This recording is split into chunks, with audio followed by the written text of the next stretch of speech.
Hi, this is Jay Watts from Merely Human Ministries. I wanted to do a video as a tribute to somebody who I've had a 16-year relationship with, but with whom I've only had one private conversation ever, and that is my outgoing pastor, Bryant Wright. Bryant Wright is a pastor at Johnson Ferry Baptist Church. He's about to retire, and he has been my pastor for 16 years. I've only ever had two pastors. I had Gerald Harris at Eastside Baptist Church, the man who was responsible for marrying my wife and I. And then I have had Johnson Ferry Baptist Church and Bryant Wright. Those are the only two churches I've ever been involved with. Choosing my church and where I belong, the pastor is very important to me, the man who leads me. Now, the interesting thing about my relationship with Bryant, I said I've known him for 16 years, but I've only had one private conversation with him.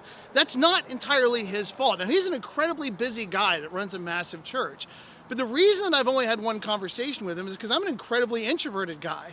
And I have gotten everything out of my relationship with him that I need without actually having to have a personal relationship with him in the sense of talking to him or going out with him. What do I mean by that? One thing I know over the years that I have known him is that he prays for my ministry. Before I even knew what my ministry was, Bryant Wright was impacting me, and that one conversation is an important one, and we're going to get to it in a minute. But over the last 10 years of my working at Cobb Pregnancy Services, and then at Life Training Institute, and now at the founding of Merely Human Ministries, I know from the notes and the emails that I get from Bryant Wright that he has probably prayed for our organization and for our ministry and for our family more than any other human being outside of our house, other than maybe my father-in-law. I have that much confidence that my senior pastor has prayed for me and knows about what I'm doing in ministry and asks every year to find out what's going on through these forms that we turn into the church. And then he sends us emails and letters letting us know that he is praying for us fervently. So even though we've had one conversation, I know the man is praying for us. Another thing that I know about him is that he fully supports us. The thing that happened when I first came to Johnson Ferry was he told us, the culture of this church is we empower you to go out and take the gospel and ministry to our community and to all over the world. And since day one of my days of ministry, first at Cobb Pregnancy Services, then at Life Training Institute, now at Merely Human Ministries, my church has been fully behind me. We have supported us in everything that we did. It would be impossible to imagine the ministry that we've done being done without the support of our church, and that starts with the leadership of Bryant Wright. And finally, I mentioned that I'm an introvert. I got everything that I needed from Bryant Wright without having to have a one-to-one relationship with him where he and I talk all the time. As a matter of fact, Bryant Wright would be surprised to find out that he is one of the best friends I've ever had, because as an introvert, if I get everything that I want from you without having to do all the talking and the personal relationship stuff, that's great. My wife and I hadn't been married very long one time where we were sitting in the room and I was sitting in a chair in a corner and she was in the couch reading, and she's not an introvert. And all of a sudden in the middle of all of that, she turned to me and she said, "Can I ask you a question? You honestly think we're doing something together right now, don't you?" To which I told her, not only that, but I thought we were having a great time. So for Bryant Wright, he has been one of the best friends I've ever had because I've gotten everything that I need from him as a Christian and as a leader without having to do all the things that give me stress or anxiety, which is the personal relationship aspects of him. I have no doubt that if I sought that from him, he would give it to me, because the one time I did need it, he did. When I was working in a different field and I started to feel calling, leading, a desire, a will for my entire life to be about Jesus, I was confused. And I sought out the counsel of my senior pastor. Now, he wasn't immediate in the sense because he has a great staff around him. And he knew that they were all fully capable of handling the questions that I had. But I was insistent. I will wait as long as I have to get an audience with you, because you're my senior pastor. And that's important to me, that I be able to have access to your wisdom and your guidance. Bryant's schedule finally opened up, so he had the ability to sit down and talk to me. And I walked into this office and sat down with my senior pastor of a mega church, a man that I've only talked to a couple of times, and he asked me this question. He said, "Now you say that you feel a calling on you, a leading, a desire, a will to seek God vocationally in everything that you do. What is it that you think God is calling you to do?"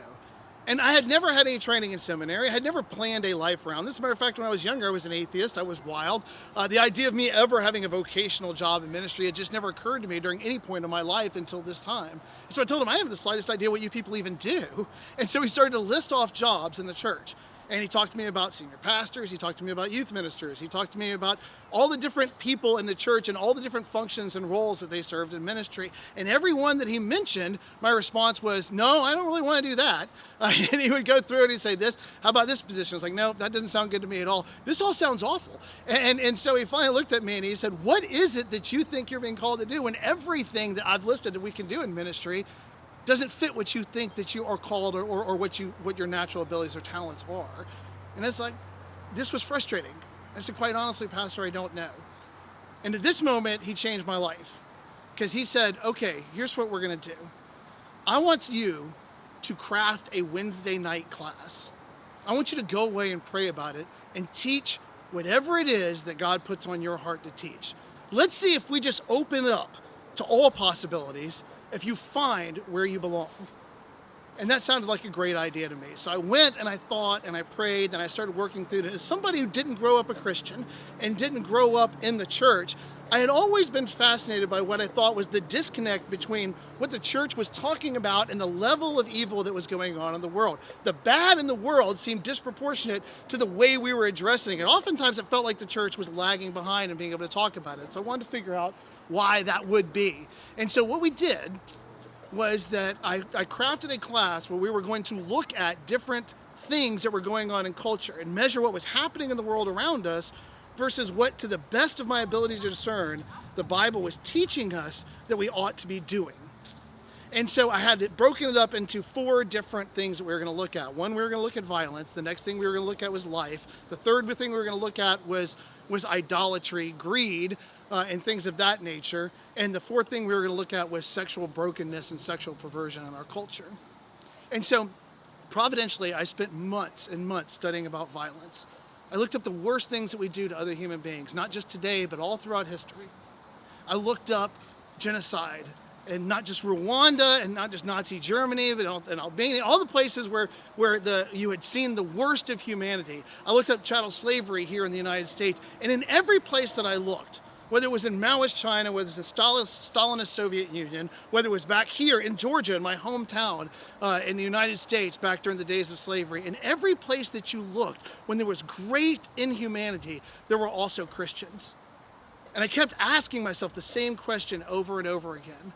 What if I lived there? What would I do if I were a person there that claimed to be a Christian but lived in a time of great injustice? And I asked in every situation, and it plagued me, it bothered me, because in most of those places, the Christians didn't do near enough in the face of the evil that they were being confronted with.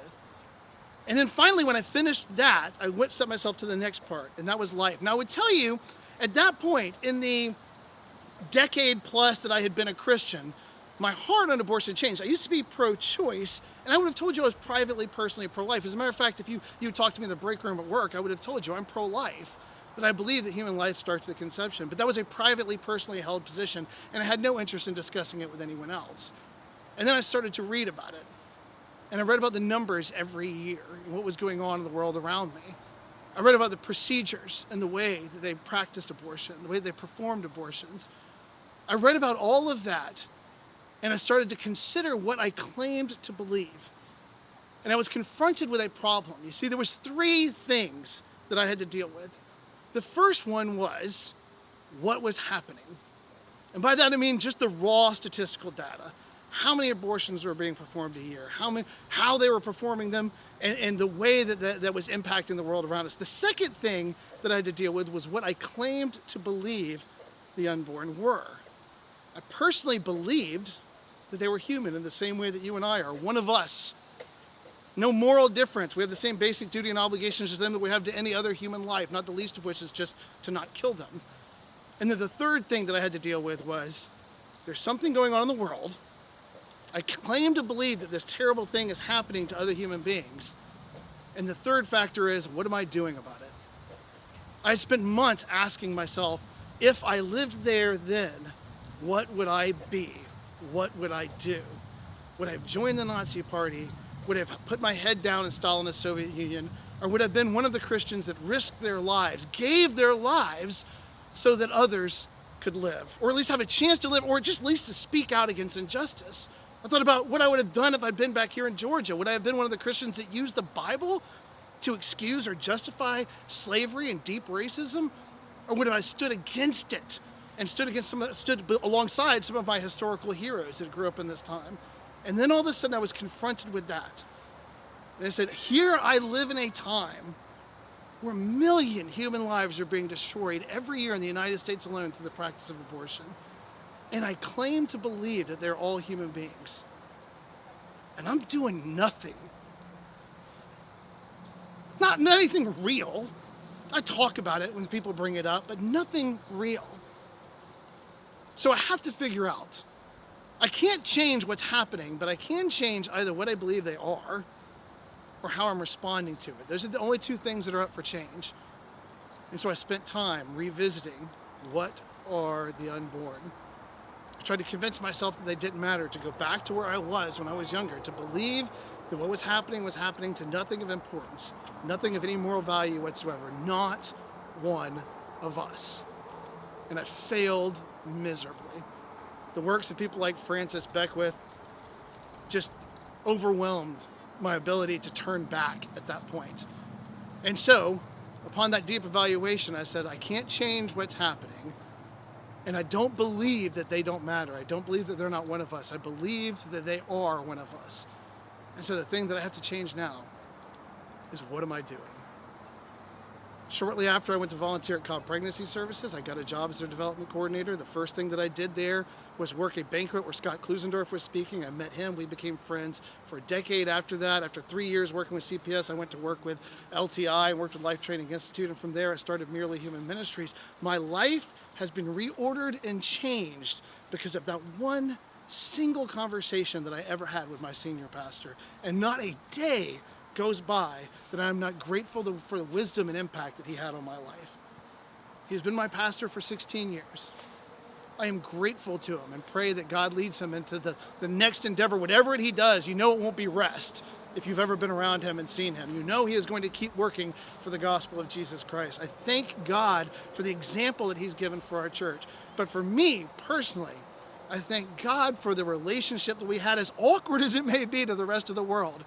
Because even though we have only ever talked one time, it is impossible for me to imagine the life that I live today without him. Thank you, Bryant Wright, for all that you have done for me, for Cobb Pregnancy Services when I was there, for Life Training Institute, and for now Merely Human Ministries as we launch this organization. And may God bless you in all that you do from here on out.